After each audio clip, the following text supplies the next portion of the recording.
बहुत प्राचीन समय की बात है, जब दक्षिण भारत भयानक सूखे से जूझ रहा था। धरती फटी हुई थी, नदियां सूख चुकी थीं और जीवन धीरे धीरे समाप्त हो रहा था। तब ऋषि अगस्त्य ने भगवान शिव की कठोर तपस्या की। उनकी भक्ति से प्रसन्न होकर महादेव ने अपनी जटाओं से गंगा की पवित्र धारा निकाली और उसे अगस्त्य मुनि के कमंडल में भर दिया। महादेव ने आदेश दिया, इस जल को दक्षिण भूमि में ले जाकर धरती को फिर से जीवन दो।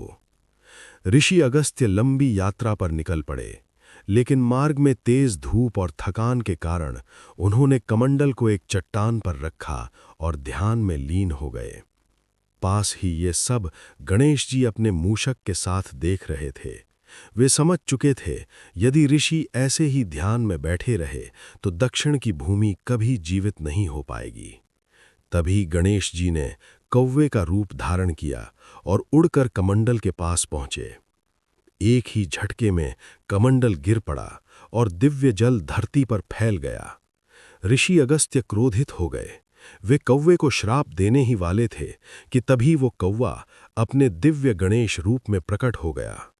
गणेश जी बोले, हे ऋषिवर, ये सब मैंने इसलिए किया ताकि ये जल पूरी दक्षिण भूमि को जीवन दे सके। ऋषि ने पीछे मुड़कर देखा। सूखी धरती से जल की धाराएं बहने लगी थीं।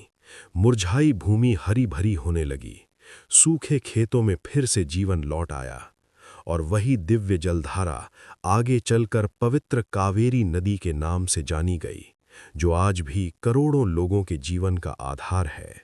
इस अद्भुत कथा के लिए कमेंट में ओम गणेशाय नमः अवश्य लिखें और इस दिव्य कथा को अधिक से अधिक लोगों तक पहुंचाएं।